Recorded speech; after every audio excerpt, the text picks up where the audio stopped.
Welcome to the Army Empire Podcast, your go-to podcast for insightful tips on investment strategies, entrepreneurship, and all things money matters. Join Bernard Alerte, your guide on this journey to financial freedom.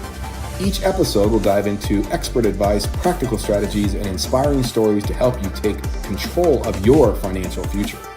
Whether you're an aspiring entrepreneur or a seasoned investor, we've got something for everyone. So get ready to unlock your financial potential and make your money work for you. And now, let's welcome your host, Bernard Alerte.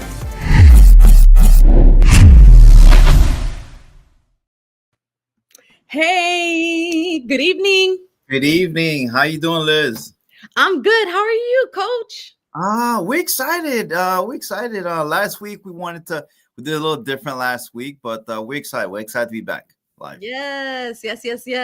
I love it. I'm so excited for us to be here. And I see this amazing topic that we have going on. Tell us a little bit about that. We'll talk about and last week we actually had to replay one of the episodes because we began so much feedback, especially now with the IULs and things like that. And as you guys know, if you look at the next slide is September is Life Insurance Awareness Month, right? So that's September. I don't know why every month should be Life Insurance Awareness Month, but every month has this special theme, I guess, out there. So September is Life Insurance Awareness Month. So we wanted to kick off last week with talking a little bit about what's out there, the IUL challenges out there, and we wanted to go back and this month just kind of wrap it all together. And we're gonna cover different.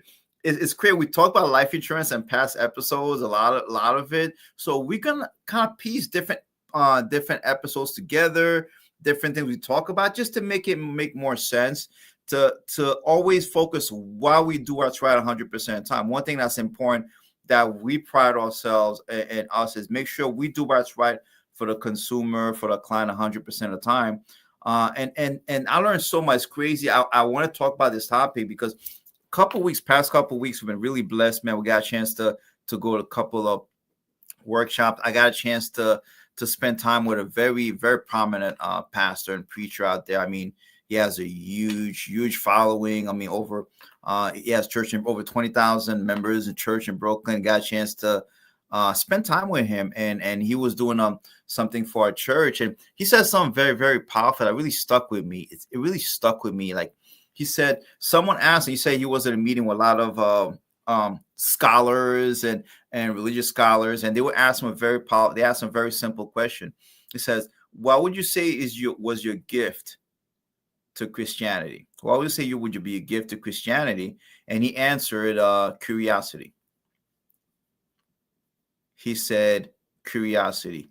It's like one thing advantage I have is I was extremely, extremely curious. That's the most powerful thing you have is having the drive to learn more, to understand more, right? And Bible talks about one of the most important things you want to do is seek understanding. Try to understand. And that's one thing that was so important when it came to a lot of things that we did, especially in the financial field. I never wanted to take someone says something or a company says that as gospel. I wanted to learn for myself, research it, look at every different angles, look at this side, look at that side, and see what made more sense, right? And really came out. So everything I'm gonna share it's not based on my bias on certain things. Working with this company is based on research I've done. I mean, I try to look at both sides. I try to look at this, any aspect, see what makes sense. So to give the recommendations that we give. And also Einstein talked about something very powerful. Albert Einstein, he said it's not that I'm the smartest person, right? But what drives me is I'm just very curious person.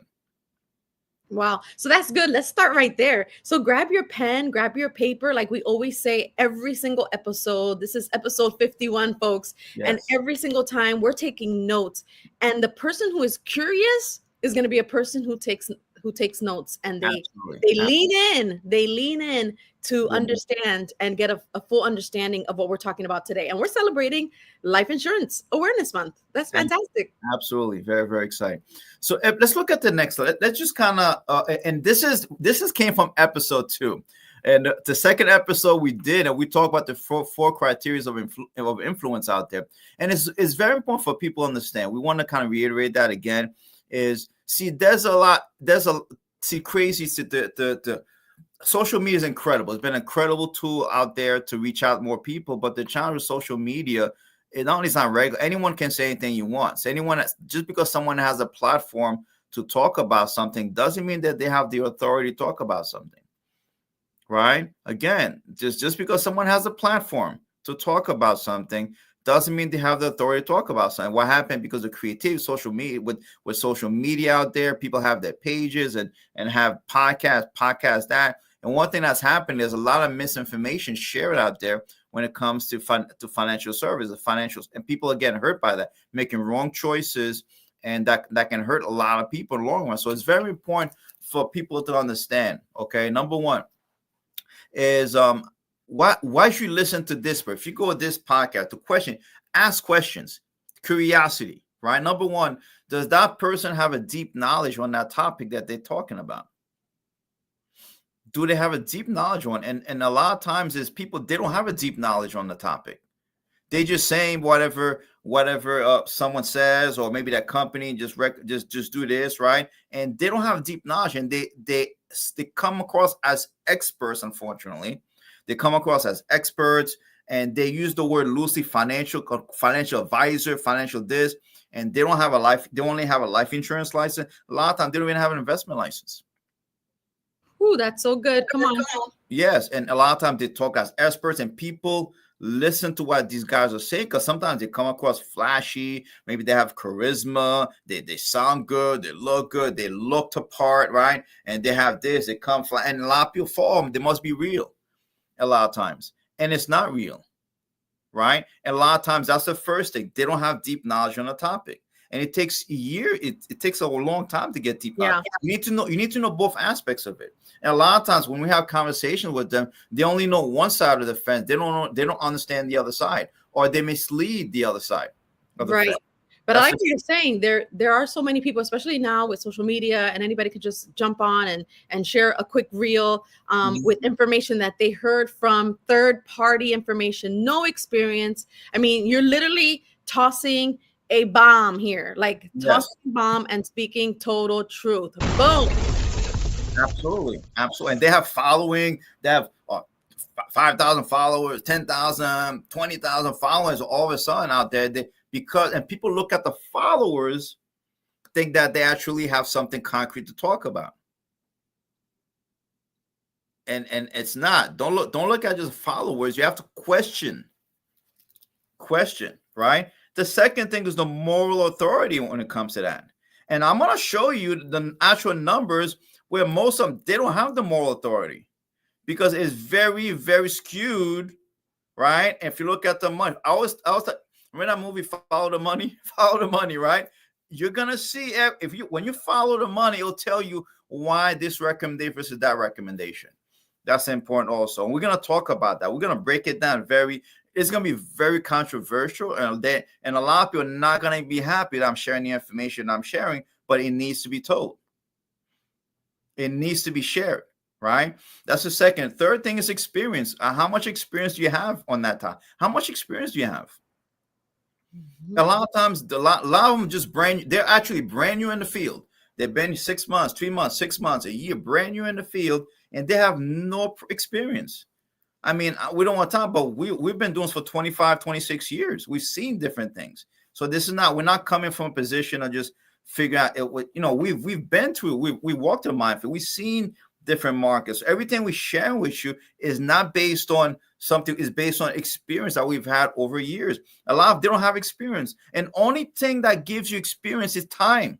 Experience is time. The only way you're gonna get is by time. You can't go, oh, this product works good. Okay, what proof do you have? Where's the fruit?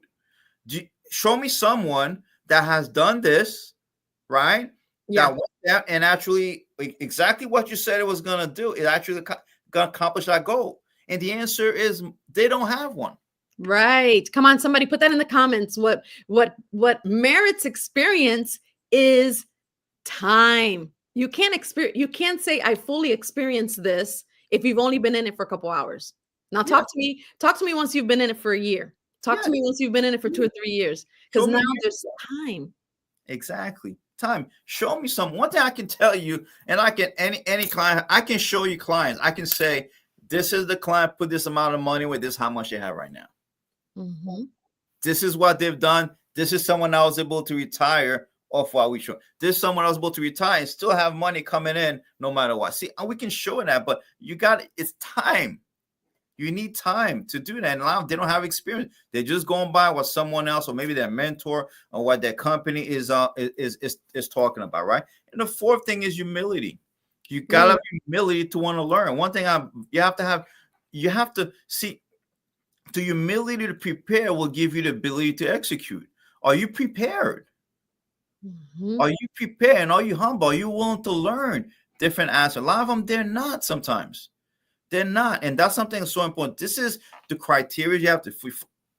Anybody can listen whatever they want. That's totally up. That's up to them. But I will look at those four factors to determine now whether to listen to someone or not. Right. So let's talk about life. Let's go back and read life insurance. What is it when someone's buying life insurance to get it? What are you actually getting? When you get life, it's very, very simple. You're buying a check for your family. That's what you're getting. That's exactly what you're getting. Just like when you're buying a car, when you're paying for a car, you're paying for the car, not for the contract, right? So think about it. Well, life insurance works very simple. You're telling ABC company, listen, ABC company, my name is Bernard, right? This is my information. This is who I am. This is my health situation. I have this, I don't have that, things like that, right? And I want this amount of coverage for my family. And every month, I'm gonna pay a premium for it. Right. And when that's my commitment to you. Mm-hmm. Well, and when something happens to me, you're going to give my family a check. Correct. Your commitment to the company, you're going to give them the right information and you're getting premium every single month. And when something happens to you, when we're all going to happen, right? As long as I pay my premiums, you're going to give my family a check. So what you're buying a check for your family. Mm-hmm. That's what you're getting. You're buying a check for your family, pretty much. But what companies figure out a way to do, if I can have some complicated policies with bells and whistles, guess what happens? If I can get Liz in a family to focus on a policy, she forgets about the check. Mm-hmm. Right? It's like that shiny object, right? Shiny object here. Look at this. This is what it can do. And you forget about the check. That's why a lot of times when you ask someone, you can tell someone forget about the check when you ask versa, well, how much protection do you have? Mm-hmm. Oh, I have this policy that I have an IUL. They talk about I have IUL, or I have a policy that I can borrow from. I have a policy and they never talk about the check. Yeah, it becomes more about the policy. Exactly. And what happens and here's what I tell my guys, listen, when something happens to you, guess what? I'm not going to bring your family a policy. I'm going to bring them a check. Yeah. All those bells and whistles of the policy. Yes. Then don't show up when it's time for your company. Exactly. And that's something that's so important for people to understand, because that's the first thing you want to do. Now, if you look at the next slide, right? The next slide, I ask you a very simple question, right? Life insurance is very simple. Now, number one, why we pay the insurance company?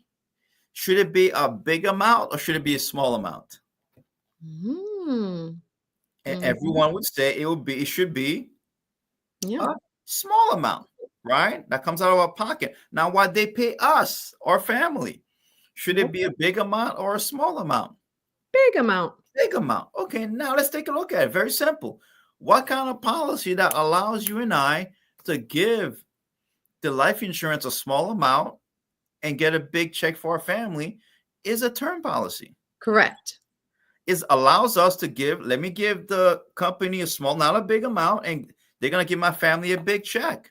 Mm-hmm. It sounds very simple, but guess what happened? It's not, people don't forget. They forget about it because why? The shiny object. right? That happens. So let's take a look at it. Let's just sum it up, right? Sum it up in a little bit. If you look at the next slide, life insurance is love, equals love. That's all it is. Very, very simple. There's a burden when something happens to you, right? There's a burden that you leave behind for your family, and you need protection from that burden. There's an emotional burden and there's a financial burden that happens. So there's two laws that happen when someone passes away. There's an emotional burden, correct, emotional stress, right? Number one, and also there's a financial stress. See, we can't fix the emotional stress, but we can fix the financial part. Mm-hmm. This is what life insurance is designed for, us to fix the financial burden. Makes sense to me. It's very simple as that. Very simple. If people understand that, they will make better choices when it comes to what they want to do, right? So I'm going to use this example. I'm going to share with you the different scenarios. Someone usually option A. When you get life insurance concept, there's two different concepts that you're going to hear about, that people are going to talk about, and we're going to break them down, look and show you the money behind it. So show me the money behind it, right? So let's look at the next slide, right? If you think about it, let's say plan A is let's index universal life. This is a random example, right? So listen, there's two things. When you have index universal, and we talk about what it means if you look at the last episode, it tells you exactly how it works. So let's take a look at it. You're paying for two things. When you get an index universal life policy, any cash value policy per se, whether it's whole life, universal life, variable life, they all have different names, but they work the same way. As a matter of fact, the longer the name, the worse it is. The most fancy name, the worse it is. I'm telling you, it is. It's the longer the name, flexible, premium, adjustable. I mean, the longer it is, the worse it is for the consumer, right? Exactly. Absolutely. So let's take a look at it. So you're paying for two things. You're paying a premium every single month. You're paying for two things. You're paying for a death benefit when something happens to you, and you also pay for a living benefit, which is a cash value that builds within the policy. Let's take a look at it, right?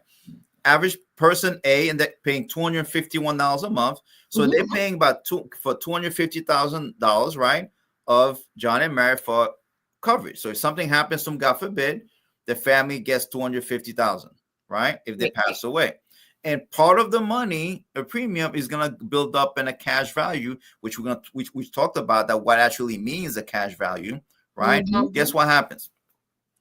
You get $127,000 of cash value by the time they're 65. So let's say they start at 35, right? Now, if you look at on the outset, that sounds pretty good, right? But here's the challenge with that plan. If something happens to John and Mary, God forbid, that $250,000 goes to the beneficiary, but the $127,000 built up in a cash value, the company will keep that money. So the insurance company will keep your money, will keep the cash value that you accumulate, supposed to be yours, on the side, right? That's the challenge with that. That's the first challenge with that. Then if you wanted to take any part in the $127,000, the company would just cancel your coverage. Then you have no coverage. Right. And if you wanted to use any part of cash value, you will have to borrow that money. Correct. And you have to pay it back. If you don't pay it back, they reduce the face amount. So if you think about it, that plan works good for the insurance company. It's like, how do you borrow your own money? Why do I have to pay interest on my own money? Right? So it doesn't really benefit the consumer. So we always talk about something called buy term and invested difference in a Roth IRA.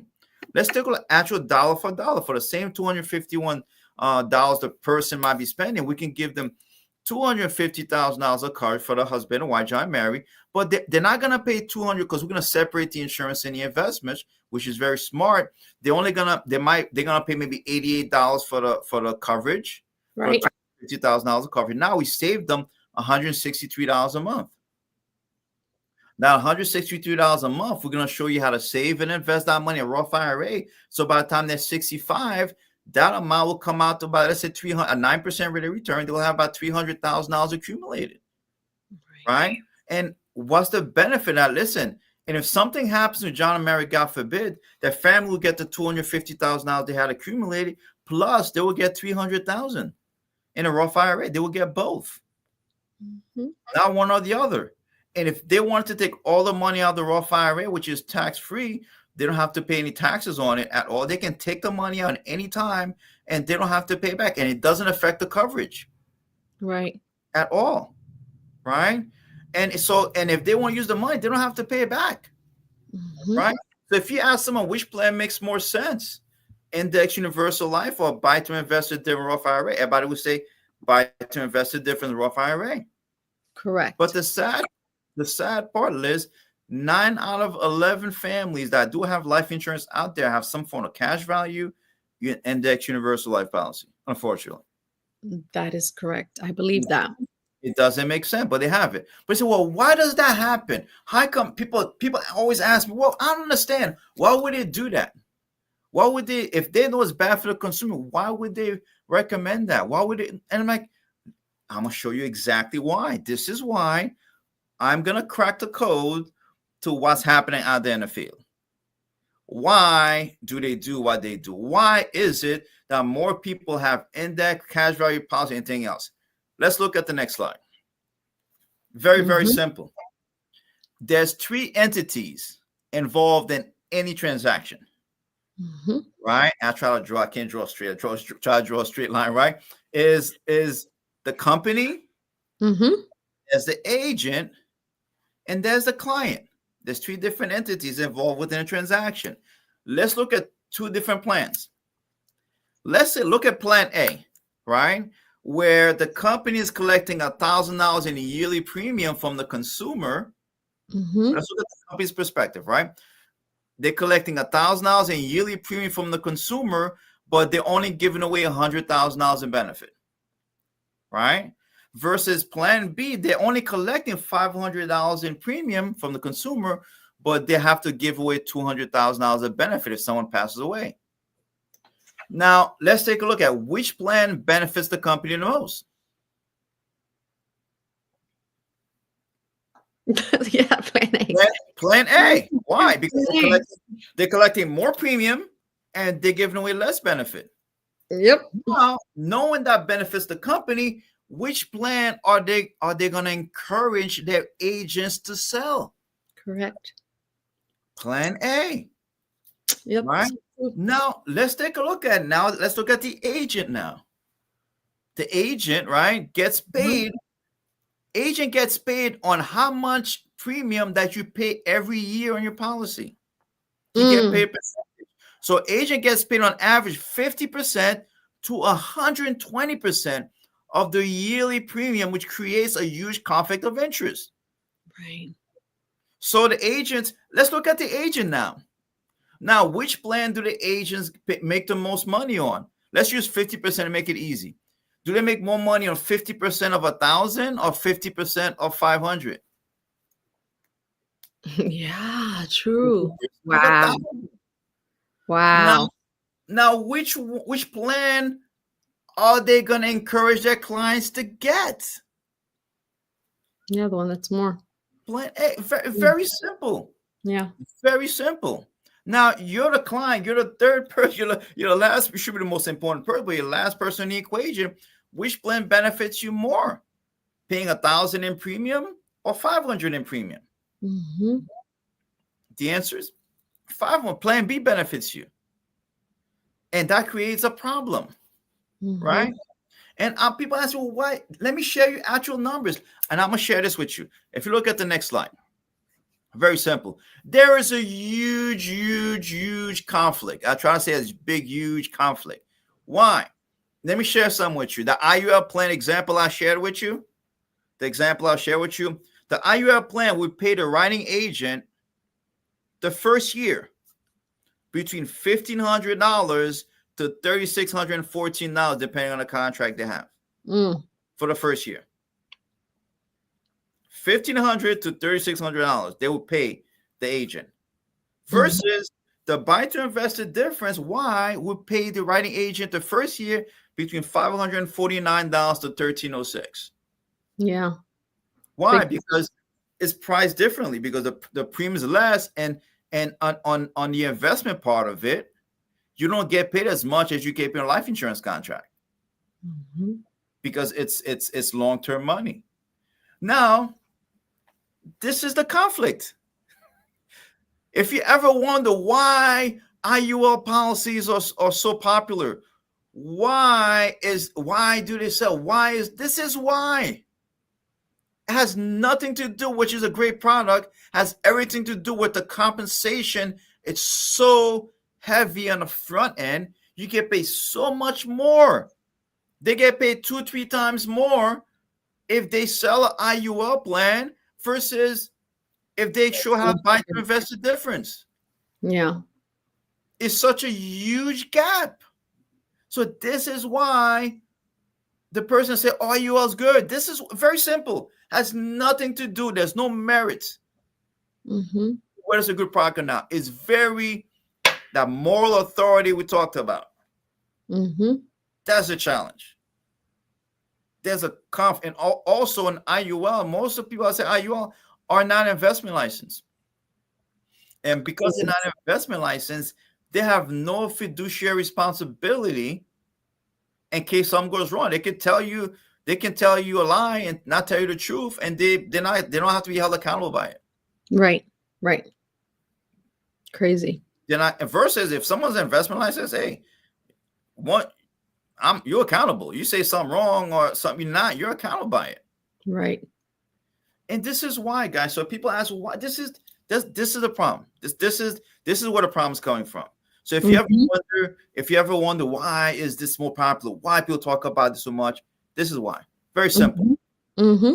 There's no hit. It's very clear. The money, and the money on cash value plans and IUL plans is so front end loaded, which is so much more that they don't have a benefit. Listen, if I should want to invest long term, I'll get paid more money long term because of that. But a lot of them, they want the money. We're a microwave society. They want the money right now. And a lot of those agents, what they do, they go from one company to another company. They don't want to wait for a company to get paid. They want to get them all their money up front right now. Crazy. So because of that creates a huge moral conflict. And I'm going to say moral conflict.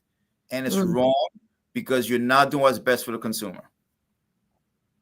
And because they know they're not doing what's best for the consumer, they have to find a way to justify it. And they use fancy words that confuse people, that makes them look smarter, but it's not when you look at the math. Oh, it has to be structured a certain way, properly structured. If you structure it that way, if you structure it this way, if you do this, no. Very true.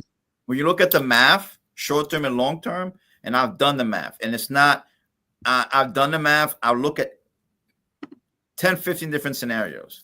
Yeah. This was that plan, and there's not once when I looked at the math made sense at all.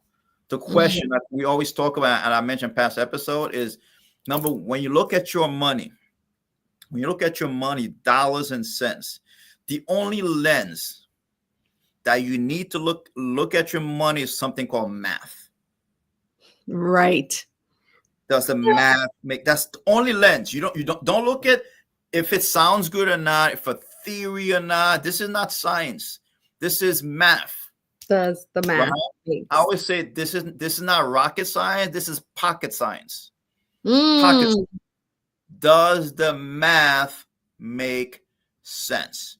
If I do this, how does the math work for me on that part versus how does the math work for me on this end? Always. Which math benefits you the most? Math. Simple math. And I can emphasize, if you look at it any other way, your emotions, money doesn't care about emotions, your feelings, how does someone sounds, only math. Correct. This is elementary. This is back to first grade. 1 + 1. It needs to equal 2. If not, run out of there and find yourself another financial coach. Absolutely. Listen, I tell people all the time, and they get upset when I say it, but IUL agents don't believe in math. They don't believe in math. Very simple. They don't. They just believe in a concept where this is better because they make the most. Very simple. Good. Very simple. So, all right, I might be blocked after that, but it's okay. I don't mind. Tossing the bombs today. Absolutely. Boom. Boom, boom, boom. Boom. It's crazy. It's crazy. Listen, I love that you remind us that this is the month where we need to pay attention Yes. to life insurance. We're celebrating Life Insurance Awareness Month in the month of September. Mhm. Have conversations with your family. I am here with my son and my daughter-in-law, and I'm going to have the conversation. Mhm. I know he's in the military and stuff like that, but does my daughter-in-law have health insurance? Like, is the family taken care of? These are Absolutely. conversations we need to have with our kids, with our parents, with our siblings, Yes, absolutely. because so many things are happening. I was going to ask you, if, as a financial coach, how often should we see you? Like in Um, January, like do we start the year and see you? Do we see you once a absolutely. year? It- Like, It's, what is the norm? it's good. It's good. Once a year is good. Once a year is always good because things change once a year. You want to make sure it's like you have to look at your finances as if you're looking at your health. I mean, how often should you see your doctor? Oh, right, right. You have Once, your annual once a checkup. year, Your annual checkup. annual checkup. Once a year, you call me, and sometimes is and the way we work with our clients. Listen, I let them listen. Which I check everything every 6 months. I look at everything. All my clients look every 6 months. How they doing? Is there any change? If there's any changes, I will reach out to them. Listen, we need to make this change. Let's make this adjustment. We always do, but usually it's when I like to give the right recommendation up front, so I don't have to worry about it a I lot. love that. I like the right recommendation up front, do everything, do all the due diligence up front. So you don't have to be fixing things over and over, but people's lives changes sometimes. So that's something that we're free, like us, a client can listen, I want to go over something. Let's hop on a Zoom. Let's do it. Let's hop on together. And we'll look at everything and see if they're on track. And we'll try to like we have the Jeep, we'll try to recalculate it. Let's get you back on track. Let's adjust this. Let's add this. Let's increase this. Let's decrease this. And we'll do whatever it takes to make sure you stay on track for your goals. Yeah. And with every year, there are things that happen. People get married, people get divorced. There might be a divorce that now you need to make some changes and some adjustments. Absolutely.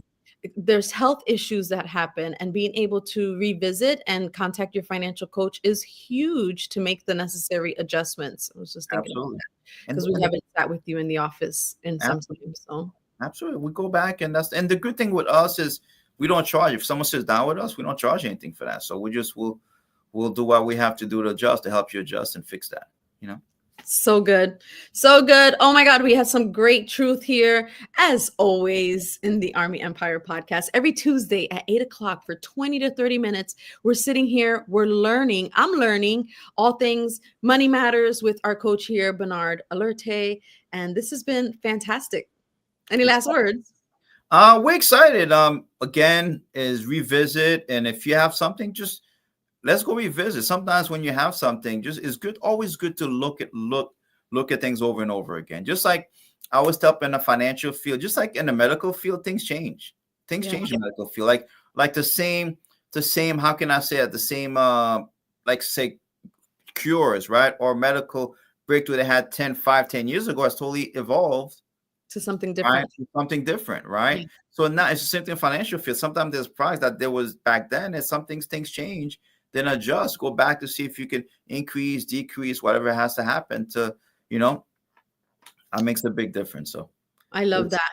All right, folks, you heard it first here. You rock, coach. Yes, I love it. Thank you for all those that were watching on Instagram, Facebook, and YouTube. We will see you again next week at this exact same time, 8 o'clock. All things finances. Listen, it's so good, and it's helping us grow in so many ways. Thank you, Bernard. Have a great one. Bye, guys. Take care, guys. Bye-bye. Thanks for tuning in to the Army Empire podcast. If you enjoyed this episode, don't forget to subscribe and share it with your friends. Join us next week for another exciting edition, and until then, keep building your empire.